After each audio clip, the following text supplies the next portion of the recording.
We live in a time where it's cool to be evil. And if you are speaking the truth, then you are considered lethal. Dang. Please do not let them deceive you. The Most High is coming back soon with vengeance and wrath for the evil. I do not care if they kill me. You see, 'cause my soul is immortal. The money and gold not important. The Most High restoring the order. I pray for your sons and your daughter. For real. Hey, what's good, party people? Okay, so I wanted to get into tracing America in the Bible. Okay, so for those who've never thought about it, America is in the Bible, and I'll get into that. I'm just gonna I'm gonna go through basically an overview and kind of give you the breakdown or the summary version, and then we'll get into the scripture and find the evidence of the summary. Okay, if that makes sense, just so you can kind of see where I'm gonna go with this initially. Okay, and for Twitter Israel, Israelites on Twitter Israel has done a really good job, in my opinion, lately of tabling the discussion of the northern tribes. Okay, so for those who don't know, it's a big topic. There's a couple big topics, but that's a big one. And Twitter Israel's done a really good job of tabling this for a while. But I have to get into this because it pertains to finding the identity of America in the Bible. And so you have to know who people are, and that is really the I feel like I've been talking about that a lot lately, but let me just reiterate it again, that if you want to understand the biblical prophecies, okay, you need to understand who people are. Okay, that is extremely important. So who are the Jews? Who are the northern tribes? Who is Edom? Who are the Gentiles? All these peoples, if you don't know who they are, you're essentially, the scriptures are locked, or they're encrypted until you understand who these peoples are. Teo's gone over that a while back, but it's very, very important.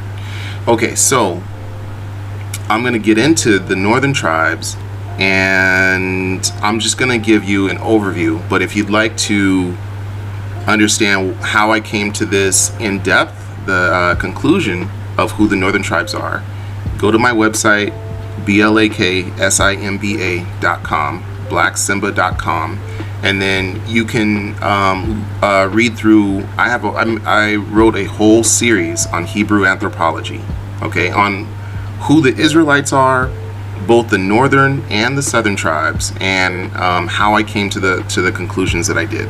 Okay, but this is just the overview. Okay, so we're gonna take a look really quick at 2nd Esdras 13.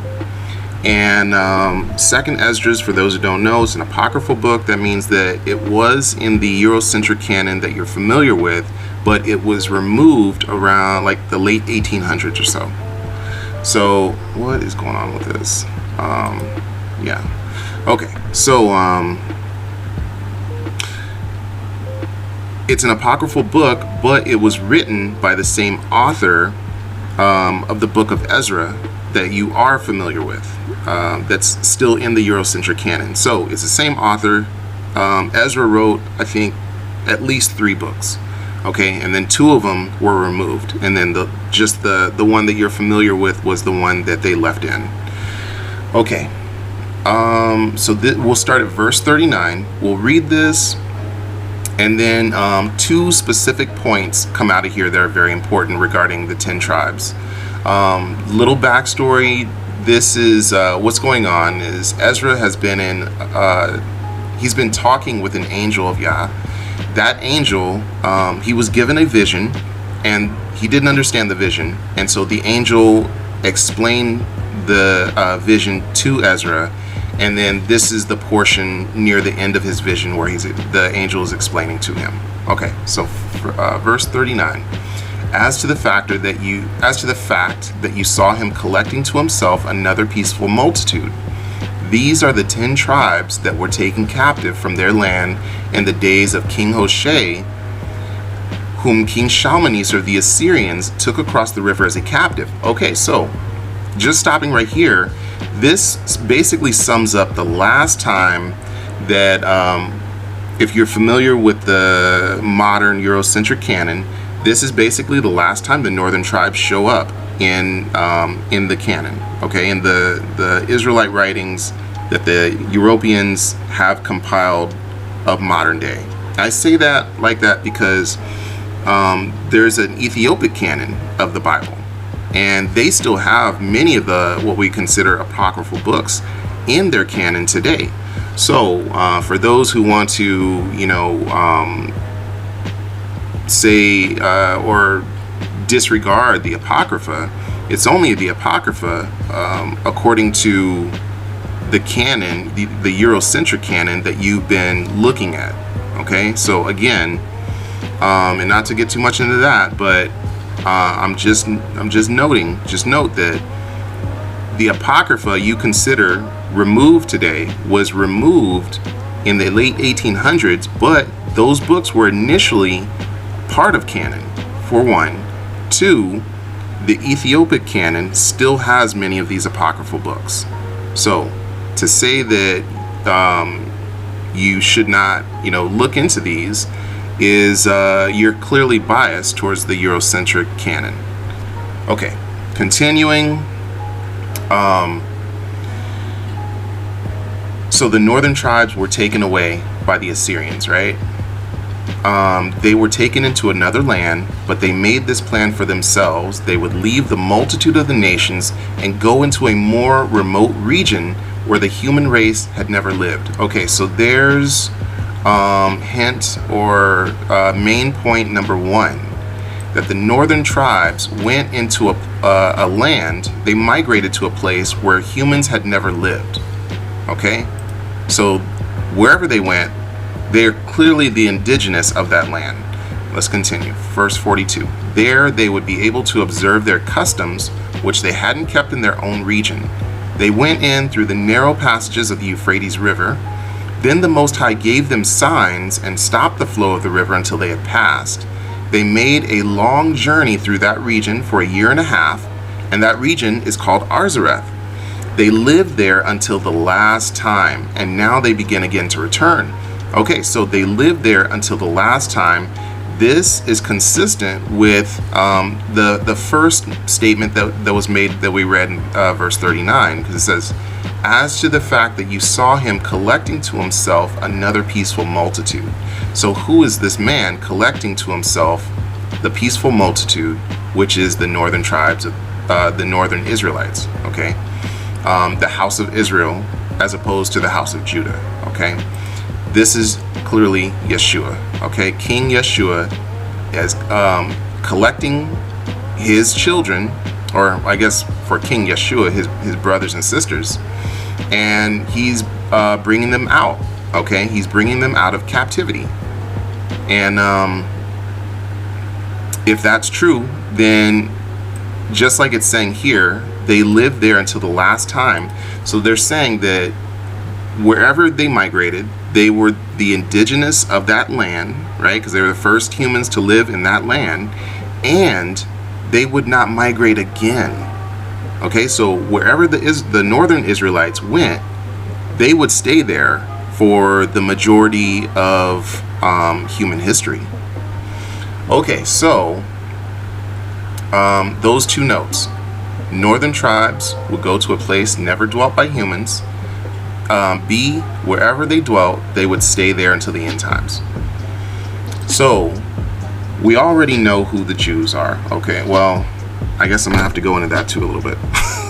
Okay, so the true Jews are a lineage of people. It is not a religion or a conversion.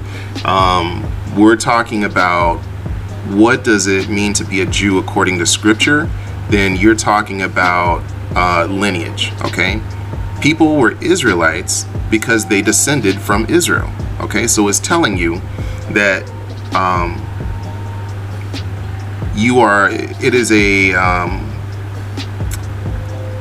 this is genealogy. Okay, you are what your father is. Okay, so Israelites were of Israel, Edomites were of Edom or Esau, right?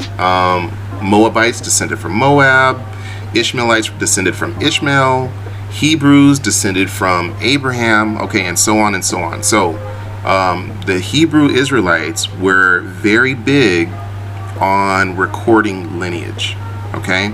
So it doesn't really, now we kind of go by nations and we go by race, and those things are deceptive, okay, because they don't tell you anything about your lineage. So the nation you came from and your race really hide your lineage. And I actually went over that in another video. Why is it important? Why is race important for Yeshua, Jesus? So you can take a look at that video. I go on into that. Anyway, the Jews, okay, remember the Israelites were living in this area, okay?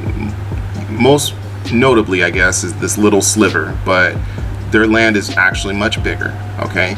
In any case, in 1st century, the Romans finally came in, and Judah had become a province of Rome for a while anyway, and Romans finally completely conquered the Jews, and Jerusalem falls, and then there is an exile of Jews into Africa, okay? And then about 1,500 years later, you have Gentiles. Gentiles are Europeans, okay? Coming into West Africa and taking these Jews into mostly the Americas, but also up into Europe as well. Okay, so and of course into the Caribbean. So we know for sure that these Jews were, and that was just the Jews on the west side of Africa. On the east side of Africa, you have the Arabic slave trade, and they went into the Eastern Hemisphere. Okay, but in any case, these Jews went into the Americas, and these indigenous Americans, okay, indigenous in the Caribbean, all those indigenous, as well as like the Pacific Islanders, the indigenous there, the indigenous of the Australians, or of Australia, all of those are of the northern tribes of Israel, okay? And like I said, if you want to, some of Judah I know for sure is going to have issue with that. You can take a look at the Hebrew anthropology articles on my website, and that you'll see why I feel that way, how I came to that conclusion, okay? In any case, though, this is the summary, but these indigenous are of the northern tribes. So we see that the Jews were brought into these areas, okay? And we're going to see that a north country continuously comes up in scripture, specifically when talking about the second Exodus, okay? And at one point, this north country will be associated and talking about the house of Judah and the house of Israel being captive within the north country. So that north country, or the land of the north, we'll find out, or I guess it already makes sense, right? Because it can't be, the South America would not be considered a north country, right? It's literally South America. But the United States is on the North American continent, and according to who the true Jews are, and according to the northern tribes, it clearly has captive those people, literally. Okay, right? Because for 400 years now, the Jews have been also considered blacks or Negroes. of the diaspora, right, of the African diaspora, we have been for 400 years fighting to be seen as humans. That's crazy. That's crazy. In a quote unquote Christian country. That's one. And then the indigenous have been warring with these Gentiles that came over from Europe into America since 1492. So, and literally, like on the borders, right, they have the indigenous children locked up, right? So all these Israelites are locked up in the United States, and we'll look into scripture and see how it correlates. Okay. So we'll take a look at some passages in Deuteronomy first, and just see that in Deuteronomy and Ezekiel, we'll see at least that the Israelites would for sure go into captivity, scattered into the nations.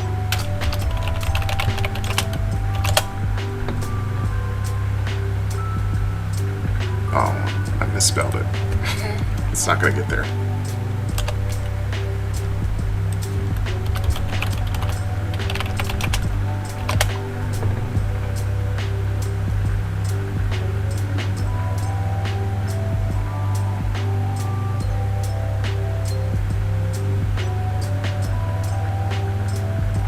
Okay, and we'll look at Deuteronomy 23. We'll start here. So, take heed to yourselves, lest you forget the covenant of Yah, your Elohim, which he made with you.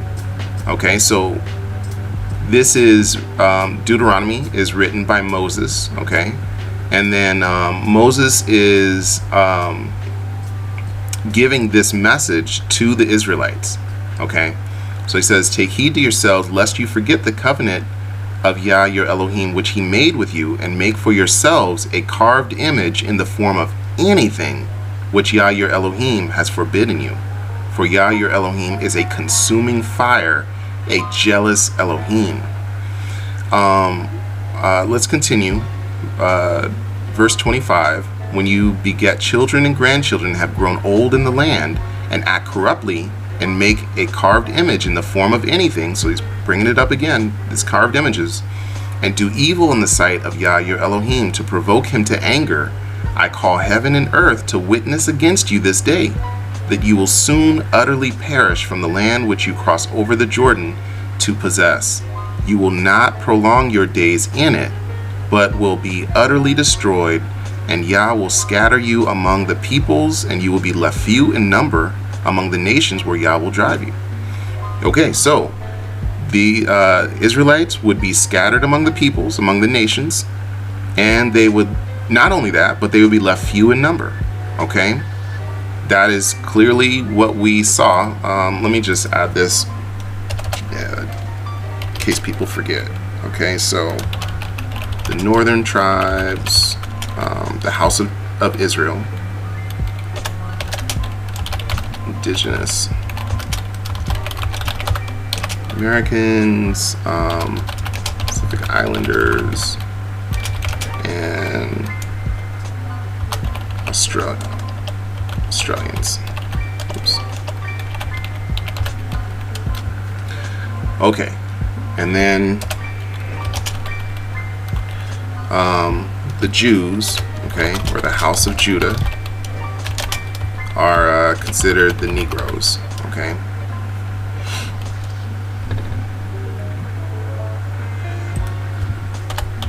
There.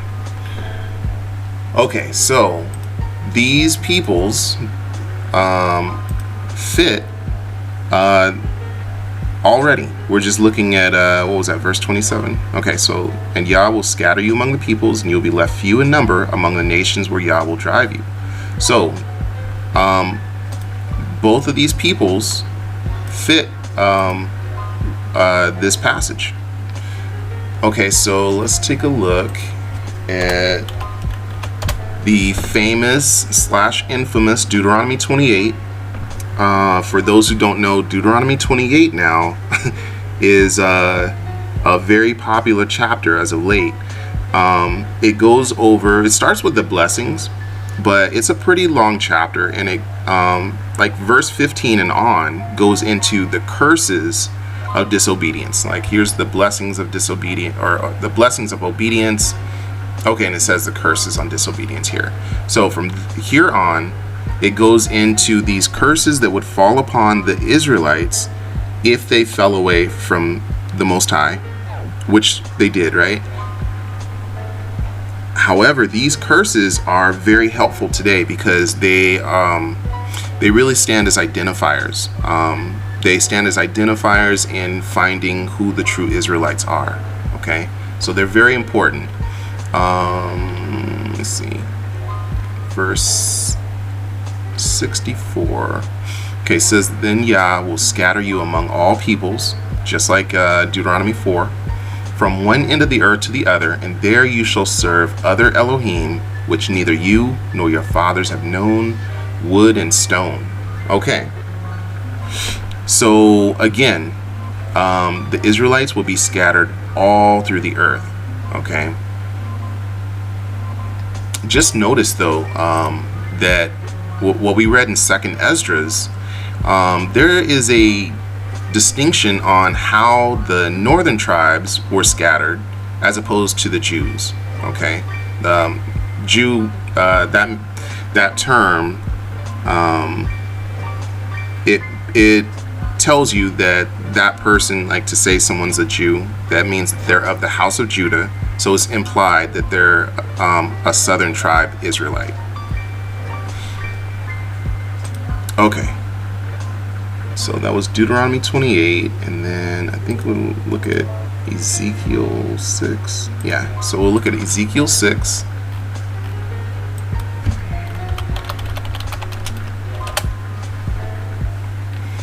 And then verse 8, again it says, yet I will leave a remnant.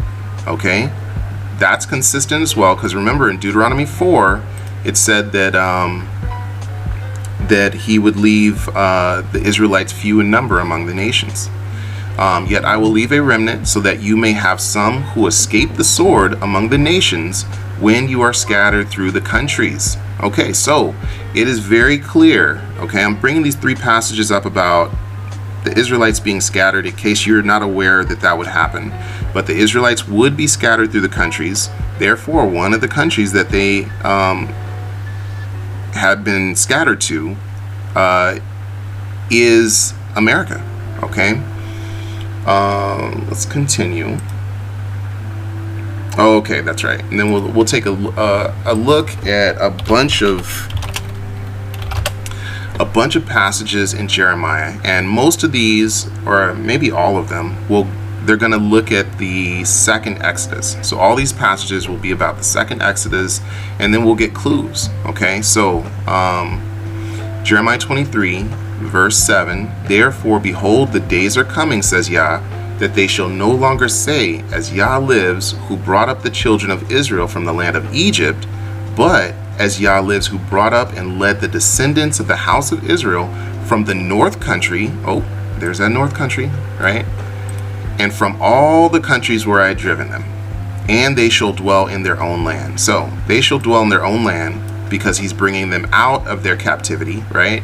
So hence the second Exodus. And even it's noted, it will be paralleled to the first Exodus, right? Coming out of the land of Egypt. So people won't even say that anymore. Okay, they'll say, "Oh, as the Most High moved and brought them out of, the second Exodus, or the land of or the North Country." Here it says, right? Because where else is it going to be? I mean, maybe it's Canada or Mexico, but we'll continue to take a look. But we know that the Jews mostly went into the United States between these two. And then also the northern tribes would be there where the Jews are brought into. Okay, so Jeremiah 31.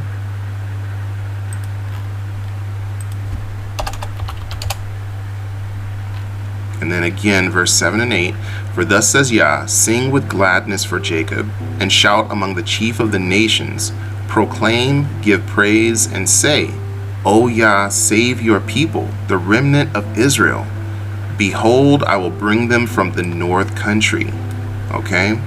And gather them from the ends of the earth, among them the blind and the lame, the woman with child, and the one who labors with child, together a great throng shall return there. Okay, so again, this north country comes up, right? And this is definitely talking about the second Exodus, and very encouraging here because among them the blind and the lame, the woman with child. So whether if you're young, if you can't see, if you're crippled, doesn't matter. If you're an Israelite, your Father is coming and will bring you out of your captivity. Okay. Oh, Jeremiah 3.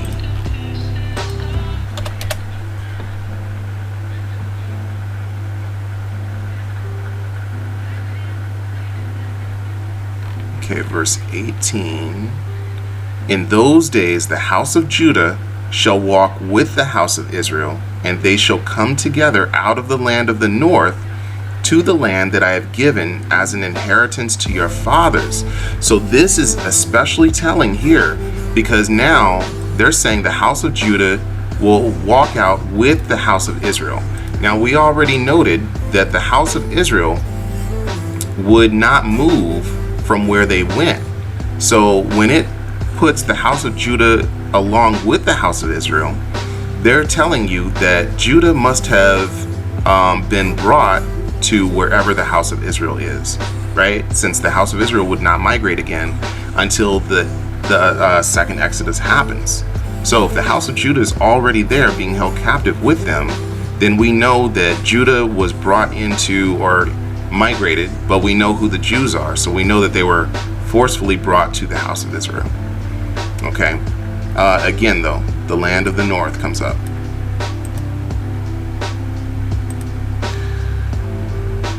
Okay, so Jeremiah 16.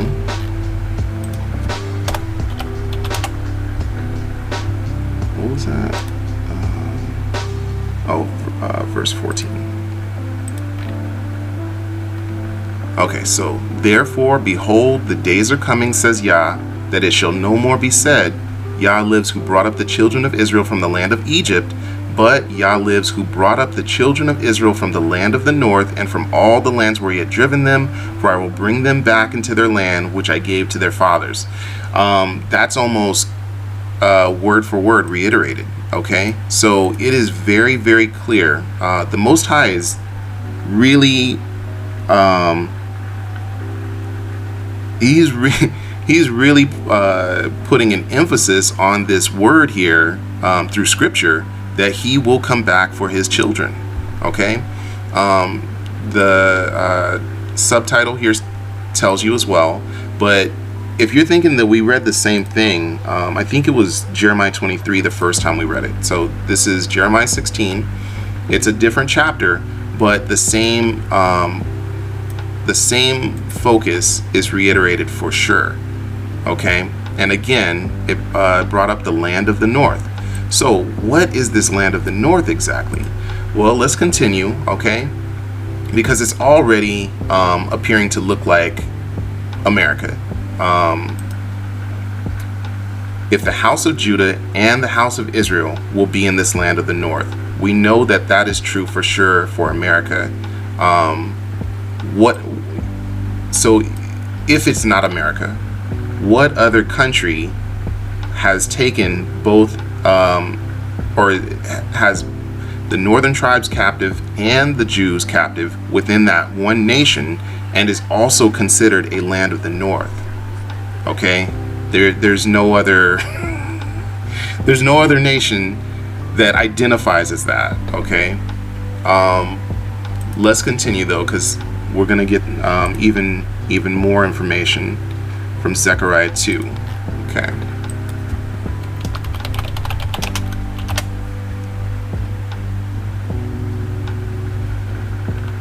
Okay, Zechariah 2 verse 6.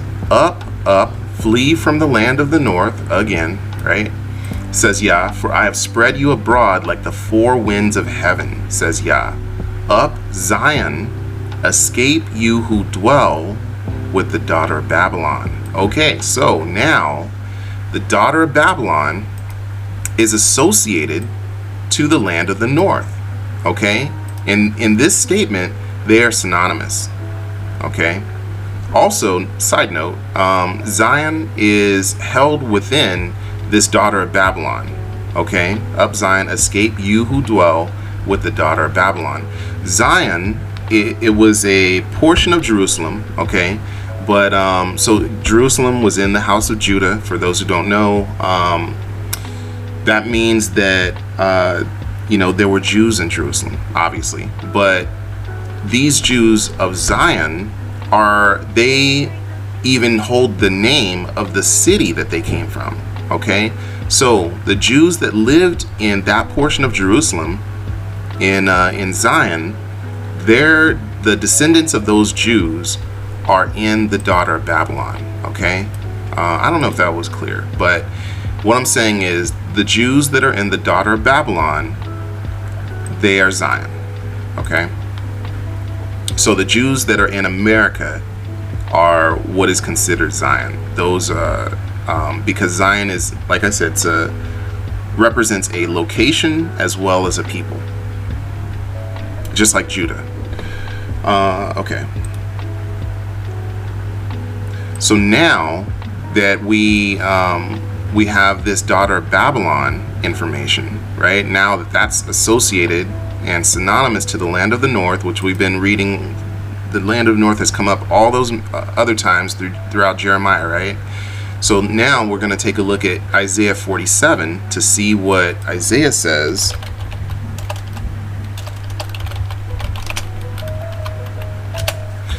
about the daughter of Babylon, aka America. Okay, so the humiliation of Babylon. So this says, come down and sit in the dust, O virgin daughter of Babylon. There it is, right? Sit on the ground without a throne, O daughter of the Chaldeans, for you shall no more be called tender and delicate. Take the millstones and grind meal. Remove your veil, take off the skirt, uncover the thigh, pass through the rivers. Your nakedness shall be uncovered. Yes, your shame will be seen. I will take vengeance, and I will not arbitrate with a man. As for our Redeemer, Yah of hosts is his name, the Holy One of Israel. Sit in silence and go into darkness, O daughter of the Chaldeans, for you shall no longer be called the Lady of Kingdoms. Okay, interesting nickname there. It definitely, and this is just my thoughts on it, but that appears to be a direct reference to the Statue of Liberty. But let's continue. Verse 6, I was angry with my people. I have profaned my inheritance and given them into your hand. You showed them no mercy. On the elderly you laid your yoke very heavily. And you said, I shall be a lady forever, so that you did not take these things to heart, nor remember the latter end of them. Therefore hear this now, you who are given to pleasures, who dwell securely, who say in your heart, I am, and there is no one else besides me. I shall not sit as a widow, nor shall I know the loss of children. But these two things shall come to you in a moment, in one day, the loss of children and widowhood. They shall come upon you in their fullness because of the multitude of your sorceries, for the great abundance of your enchantments. Okay, so first of all, let's go back to verse 6, okay? I was angry with my people, I being the Most High Yah, right? And he's angry with his people, the Israelites, right? I have profaned my inheritance. So he's saying, I was disciplining my children, okay? I have profaned my inheritance and given them into your hand. So this daughter of Babylon, or America, the Israelites were given to you because you were the rod, okay? The Most High often, right, he'll often choose a nation, and the Israelites will fall to that nation, be conquered by them, and they'll have to serve that nation. We've seen that with Egypt, with Assyria, with Babylon, and then actually even more than that, but I'm not going to go into the Greeks and the Romans and all that. That's enough for now. And now we have America, okay? And each time this nation that the Most High chooses is the rod, okay? Now, we read earlier that the Jews would go into all nations, right? Into all these different countries. And so, in that sense, he's using all the nations there as the rod. But in any case, we're specifically talking about the daughter of Babylon here right now. And he's saying, I was angry with my people, I had profaned my inheritance and given them into your hand. You showed them no mercy. So even though America was the rod to his children, he was, this was a test. It wasn't just a test for the Israelites, it was a test for the Gentiles. How would the Gentiles treat the Israelites? More than that, now our identity has been hidden, which was also prophesied through scripture. I'm not going to get into that, but if you look at, I bring that up in my article on the tribe of Judah, okay, and I go into the identity crisis of the Jews. But in any case, it was definitely prophesied that the Israelites would lose their identity, and therefore that also was a huge test for the Gentiles, because now you have these people that you've been able to conquer. Will you be merciful to them when you don't know who they are? Okay, if they knew that we were Jews, if they knew who we were, it likely wouldn't have gone down that way, which conflicts with their own Eurocentric teaching, right? Because the one thing that Eurocentric teaching did get correct is that we are to love each other, right? That's the two main points under the new covenant. The two main points are, Yeshua said, remember that they brought this paralegal of canon, basically like a lawyer of the law, and he was asking Yeshua, well, what is the most important commandment? Yeshua told him, love the Most High Yah and love each other. Okay, so even if you didn't know who we were, if you at least understood that you're to love one another, then it shouldn't matter who we are, which is what some Gentiles have been saying. Well, what does it matter who, that you're the real Jews? Well, it is going to matter, because once they do find out, and the Most High, he continues to reveal this, like he's already been awakening Judah, and then now some of the northern tribes are beginning to awaken, okay? And then eventually it will be very clear as day for the world, right? Because we just saw that the second Exodus will happen, and people will say, oh, the Most High brought his children out of all these lands along with the land of the north, along with America. So how would they say that unless they know who we truly are? So it's definitely going to be revealed to all who his true people are. That's why it's written in Revelation, chapters 2 and 3, these counterfeit Jews come up, okay? And Yeshua's talking about them, and he's like very passionate about, this anti-Israel that appears, okay? Or this counterfeit people. In any case, you can look that up on your own. It's Revelation 2:9 and 3:9, but that definitely comes up. In any case, like I said, America was the rod that the Most High was using to discipline his children, and that's something that the Gentiles are really going to have to get through their heart, okay? Because if this is true, and America has done all these things, like I just brought up about Egypt, Assyria, and Babylon, all those nations at their times when they were at their peak also conquered the Israelites. And what happened? The Most High used those nations for a time to discipline his children, and then he completely and obliterated those nations because they also went too far with his children. Okay, this is definitely a recurring theme. So, even if we didn't have Isaiah 47, I guess what I'm saying is, even without chapter 47 of Isaiah, it's already, just from historical pattern, we know that America is marked. Okay, is marked for destruction. Just from the fact that they took Israelites, they took the children of the Most High, and completely destroyed us. Okay, that is now a signature of Israelites, that we are a broken people. If you want to look at it from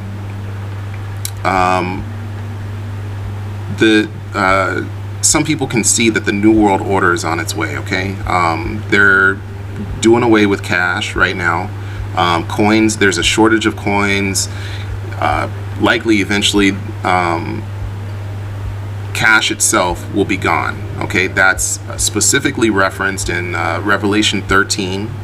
Okay, so in that chapter, it talks about the mark of the beast that will come, and that people will only be able to buy and sell if you have the mark. So that tells you that a cashless society is coming, and we're already seeing the precursor to that.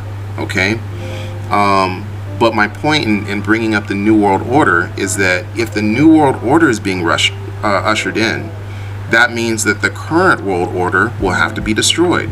Guess who's on top of the current world order? America. That means either America is going to have to relinquish power, or she's going to be destroyed. Okay, and we know that she's not going to relinquish power. So even if you didn't know who we were, okay, or if you do know, or if you just don't accept that the Jews, the true Jews, are the blacks of the diaspora. So if you don't agree with that, looking at it just purely from the New World Order to come, if you can at least see that the New World Order is on the horizon, that also is devastating news for America. Okay, let's take a look at a couple of other passages. Okay, I'm just showing that no matter what way you look at this, America is headed for destruction. And I feel like a lot of Judah already knows this. Okay, and we're excited about it because America was terrible to us. But I guess this is really for a lot of the Gentiles, a lot of Gentiles who consider themselves Christians. Okay, because there's a lot of Christians specifically in America that your heart is married to this country. And I'm trying to show that it is dangerous for your heart to be married to this country. Okay, I just recently tweeted this, but I'm saying that the God of Israel, okay, the Holy One of Israel, is not the God of America. Okay, the God of America is what we would consider a fallen angel. Okay, so you are married to a country that is completely wicked. If what I'm saying is true, and we're the true Jews, which I feel like it's pretty clear that we are, then that means that if you know what's written in Revelation, then you know that not only are the people in the land of Israel counterfeit, but there is a term that is associated to them in that Revelation 2:9 and Revelation 3:9, and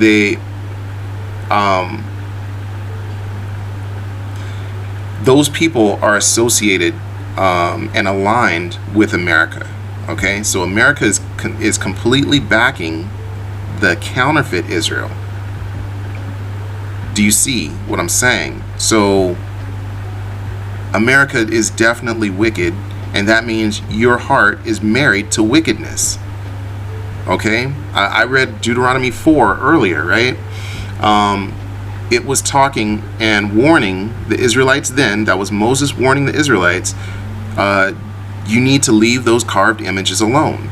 Now, all these carved images are falling in a quote-unquote Christian nation, and most of the Christians are the ones that are upset. Like, y'all need to learn from us, okay? Learn from our ancestors, because it didn't work out for us. We got thrown out out our own land for that, and here you guys are, trying to keep these statues, okay? Like, you know, I care for everybody, and I just there's some serious hardships that are coming. I don't know if you guys saw that. It was, I think this dude's name was Pastor Dana. It was a Gentile pastor. He had a series of dreams and came out with it, and basically his dreams showed that he saw that America is marked for judgment and destruction. Okay, and a couple things I took out of that. First of all, like, he starts the video talking about he's a patriot. So I thought that was interesting, because you're saying, all right, well, first of all, I love this country, and then you're saying, by the way, the Most High gave me this dream, and he says that judgment and destruction is coming to this country. So then, I mean, why would that should tell you that you need to divorce this country in your heart, okay? If the Most High is not with the country, but I mean, I guess it's meant to be this way, because I talked to some people about this too, and the same thing is happening that happened when Jerusalem fell in the 1st century, okay? At that time, Pastor Omar is going through a series right now on Edom and Rome, and he brought this up also, that at that time, when the Jews that were in Jerusalem fighting the Romans, they didn't realize that the Most High was no longer with them. And so it's really heartbreaking to see, but I feel like people should be able to see that the Most High is against this nation, okay? And why is he against this nation now? Well, in verse 6, right, we said that this is still Isaiah 47. Verse 6 says, I was angry with my people, I profaned my inheritance, so I was disciplining my children, and then you got in the way of that, basically. So let's take a look at Genesis 15. Okay. Genesis 15, there's a prophecy talked about that talks about the Israelites being afflicted for 400 years. So here it says, verse 12, now when the sun was going down, a deep sleep fell upon Abram, later to be named Abraham, and behold, horror and great darkness fell upon him. Then he said to Abram, he being the Most High, know certainly that your descendants will be strangers in a land that is not theirs, and will serve them, and they will afflict them 400 years. Okay?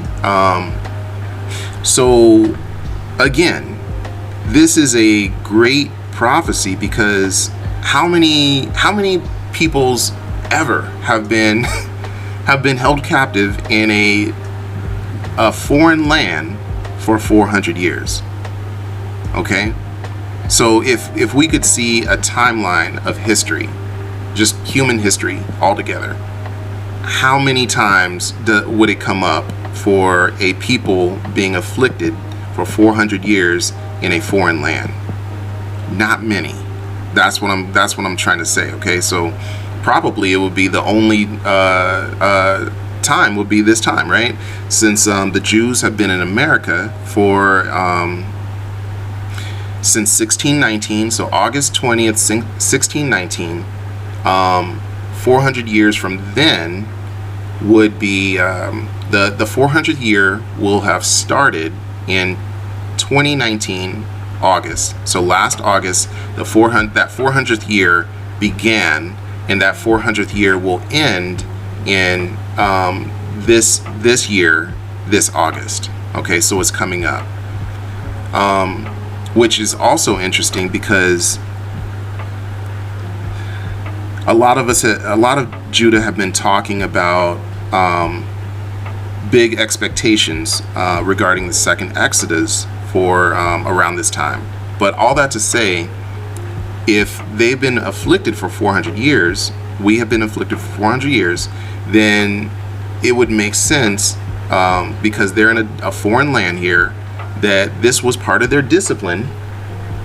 That means that once their discipline is up, that, you know, usually that's bad news for the nation that was holding them, right? That's what we saw in Babylon. That's what we saw in Assyria. By the way, Assyria is destroyed. We see that in Isaiah 7, if you want to look it up sometime.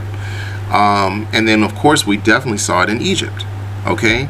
So, and this verse, the next verse, verse 14, also is consistent with that. It says, and also the nation whom they serve I will judge. Afterward, they shall come out with great possessions.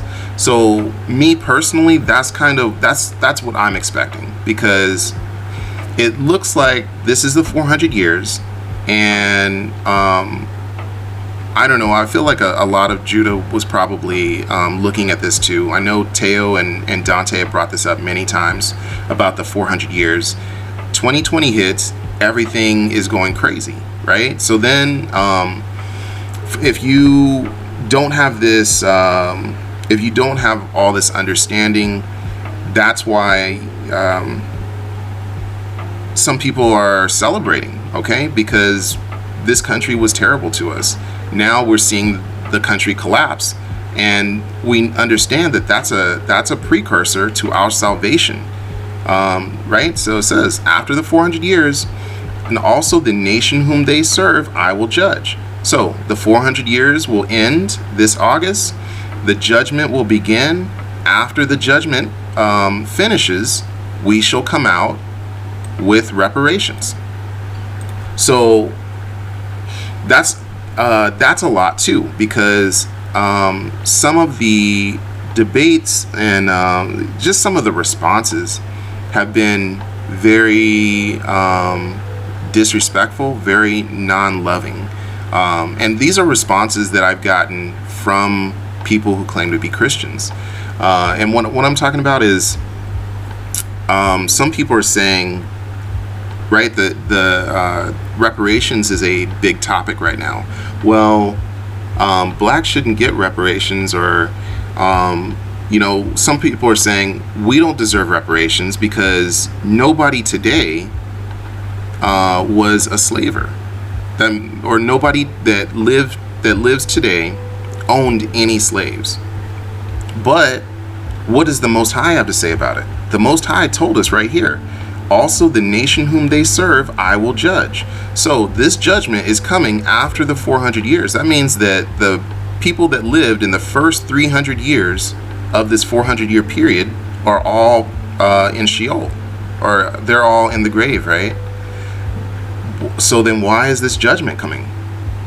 So we see that, is the Most High a righteous judge? Of course. Then this is righteous judgment. But it is definitely very clear that the descendants of those who afflicted the Israelites will be judged for that. Okay, not just for your fathers, but also for what you did. Okay, because like I said, we're still fighting for our humanity, to be seen as humans. Here, it flat out says that the Most High will give reparations. If we look back historically, the Jews, or the Israelites coming out of ancient Egypt, the Egyptians gave them reparations. Coming out of Babylon, they got reparations before they went back home, the Jews. Okay, so historically, the Most High makes sure that his children come out of these captivities with possessions. So it doesn't really matter what I think. It doesn't really matter what any of us thinks. If the Most High says something, and if we claim to serve him, we should get behind him. Okay? If the Most High says that America is a wicked nation, then you should accept that. Okay. Let's look at Psalm 137.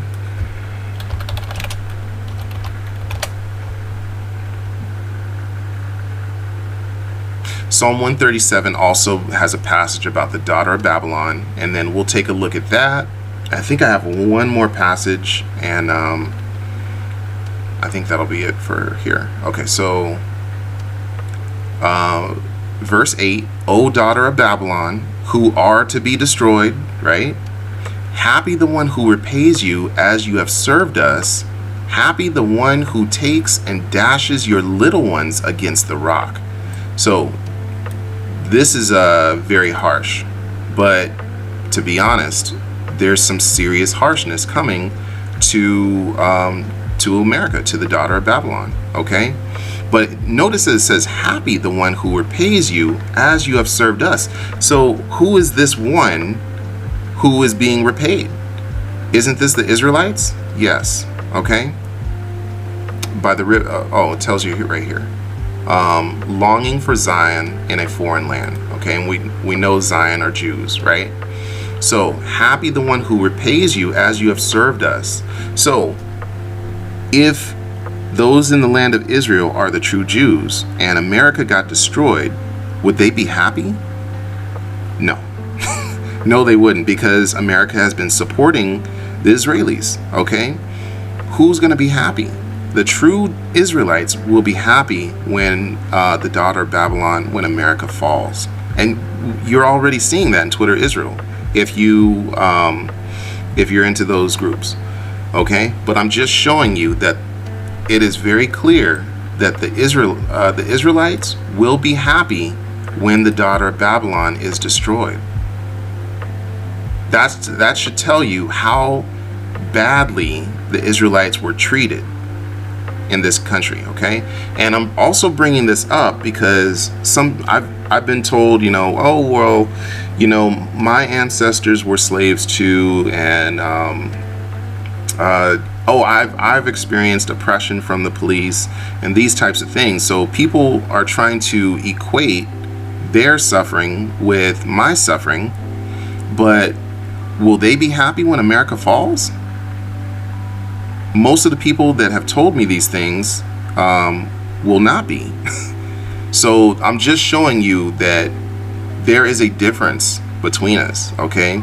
And again, I'm just trying to reiterate that it is absolutely dangerous to the welfare of your soul for your heart to be married to a wicked country, okay? Our hearts should be married to the Most High, okay?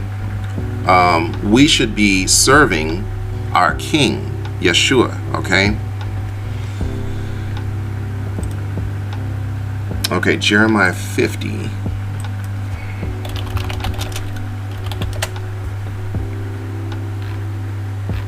And then it's 41 and 42. Behold, a people shall come from the north, okay, and a great nation and many kings shall be raised up from the ends of the earth. They shall hold the bow and the lance. They are cruel and shall not show mercy. Their voice shall roar like the sea. They shall ride on horses set in array like a man for the battle against you, O daughter of Babylon. Okay, so now we're seeing where the enemies of the daughter of Babylon are. A people shall come from the north, okay, shall be raised up from the ends of the earth. So if we look from the ends of the earth, this is one end of the earth, okay, and that's a whole nother thing regarding cosmology and heliocentrism that we've been taught, which is basically like a round earth. I don't even know what to say to that. Like, if you're not aware, that is false. Okay, it's false according to Scripture, and if you want, you can look through. I wrote a whole series on that as well. That also is on my website. So just go to the series page. Again, blaksimba.com, blaksimba.com. You can take a look at the series that I have for what I consider Hebrew cosmology. Okay. Also, Pastor Omar has he had a great series on that too. Okay, so here's the other end of the earth. Okay, and it said from the north, right? A people shall come from the north and shall be raised up from the ends of the earth. So, do we see potential enemies of America on this side, right? If America is the daughter of Babylon, and it's saying that these enemies will come against you, O daughter of Babylon. So, the answer is yes. You know, China's and America's been sanctioning China lately. There's been all kinds of issues. Okay, right now we're surrounding China with carriers in the South China Sea. If you follow that, if not, you can look it up. We have North Korea over here. We've had issues with them for a long time. There's issues between America and Russia. Okay, so there's definitely an argument to be made here for sure. Okay, everything is adding up. All right, and I want to just come back and to this that Gentile pastor, Pastor Dana, that also reiterated these things, but he reiterated them because the Most High gave him this information through a dream. Okay, it didn't appear to me that he knew who the true Jews are and who the northern tribes are, and I don't think he understands why these things are coming. But he did realize through the dreams that America is marked for destruction specifically. Okay, and I'll have to go into more of that, and then why all these plagues are hitting the world in another video. But I hope that specifically the Gentiles really understand what's about to happen. Okay, why the country will fall, that we saw that America is in the Bible, and that she is completely set up against the Most High, and certainly against the children of the Most High. Okay, so that's that. All praises to the Most High Yah and to the Lamb. Peace to all.